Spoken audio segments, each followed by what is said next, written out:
only unique aspect of these trucks as opposed to any other truck is the med vac compartment. We ditched rear seats in order to put more compartment space. The extra rear seat, and so it's med compartments instead. But the med compartments are accessible from both in and inside the cab and then outside the cab. That's cool. So then our med bags are same thing on the other side. It's med bags. It's the pop configuration.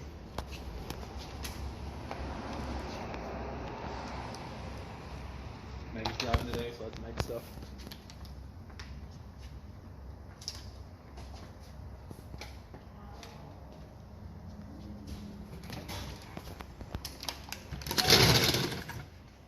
High-rise pack. It's a reserve piece, so stuff's kind of crammed in here. So are your engines like rescue engines with like spreaders, cutters, and stuff like that? This guy has, so both trucks carry spreaders, cutters, lifting rescue jacks. Oh, that's cool. Rams. The truck out of the station just is water rescue. That's cool. A bunch of us are high-angle rescue techs, swift water techs. What other techs are we? That's we got a, well, Wycliffe is a hazmat tech. Yeah, hazmat. Oh, and so is Angiers. So, 400-foot long line. Oh wow, that's 2.5 to 3/4 bundle. 2.5, 4 inch, pretty standard. This is just 4 inches, 4-inch hydrant stuff.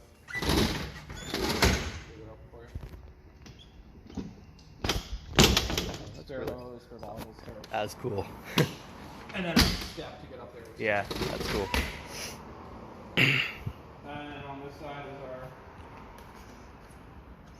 another gear compartment. Yeah, like you carry like extra gear and stuff like that. This is our turnouts. It's not really a clean cab concept. Ah, It's our gear in the truck. Yeah. I don't know. Honestly, we go to so many medicals. It's just nice to not have your air pack in your back the entire way you're driving around the city. And it's never. I mean, like also, it's never. I've honestly gotten hung up more trying to get out of a truck with an air pack and seat-mounted air pack than just coming out here, popping it on, and going on my merry way. I'm coming to grab my tools anyway. Right here. So it's. I honestly prefer this. It's much more comfortable. This tool board. Flip out tool board. Yeah. I like these. They're like you can fit more on the truck with those. I like those. And then this truck wasn't. This truck was in reserve when we went to hydraulics, so it's set up differently for when we used to have the power plant. Hey, buddy. But so it's like we usually have nicer mounts. These are just kind of thrown in here right now. Yeah. But yeah, rams, spreaders, cutters, sawzall. Yeah. Basic extrication complement. Up top is in the coffin compartment. Yeah. Is the step shocks, or not the step shocks, is the rescue jacks. Yeah. On our new engines, we expect everything with a. You can see it on that other engine. Front bumper plate comes up. Yeah, I like. That's actually where the jacks are. Oh wow, yeah. So the jacks are right in the front bumper. Yeah. So it's bumper lines here, and then it's jacks. Yeah, I've seen engines with like the raised bumper with like what's it called, the splitters and cutters. Yep. Yeah. Yeah. So ours is rescue jacks, which I like. Engines we have like all the medic gear on it. This is all the medic gear on it. Pretty straightforward. We use CAD, so we're all it's all electronic voice dispatching. Oh, that's really cool. Call type dispatching. Yeah. So it's units are assigned by the CAD, and like at night we set our bunk rooms to whatever unit we're on. Yeah. And then it's different color lights for the different call types. So like EMS bag and stuff like that. So medic bag, these are small, like BLS jump bag on the cot. Yeah. Medication, IV pump, pediatric stuff, our ALS meds.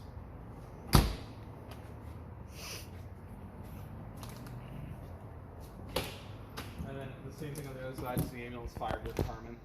So any structure fire assignment or any fire assignment, the ambulance takes fire duties. Yeah. We have mutual aid ambulance coming to provide EMS initially, unless there's like a show up with somebody in the one, obviously we're gonna take care of it. But and we have 2 ambulances, so No, they're the same ambulance. I mean, basically the exact same setup down at Station 2. So the second 2 ambulance is like might get some patient care stuff. Yeah. The first 2 ambulance.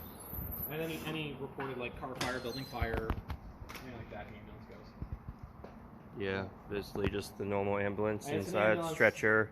Like everybody else. Like first, like the meds inside the sliding compartments up there. Yeah, meds, IV stuff. Yeah. Nothing fancy. Yeah. It's a little bombed out from COVID. Yeah, I can see that. Yep. Yeah. But and then both trucks we have tax gear on everything, so we have bulletproof vests. Oh, that's cool. I I don't think I've heard of stuff being like that before. That's really cool. Oh, we're the best meeting going on. There's someone over there. All right, no worries. This is our reserve ambulance. Yeah, We just got a brand new one. This is Ruth.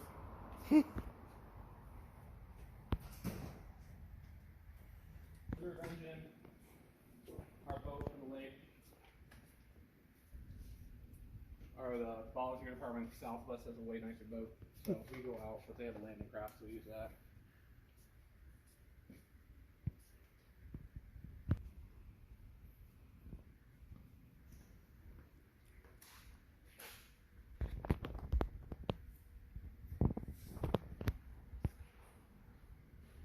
It's cross-staffed if we need it. We never, if there's an aircraft emergency at the airport. All right. The walk-in 2004 walk-in heavy rescue Arter. Yeah. It is a vintage piece.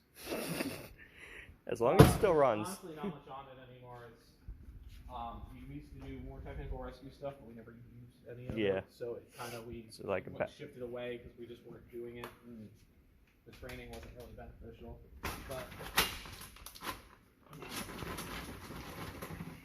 there's like cribbing and just like basic. Eye bags, same thing over there. Like nothing in here. Nothing in here. There's just a stove wheel in here. Honestly, some old, very much water rescue suits. And most of these departments are basically empty at this point.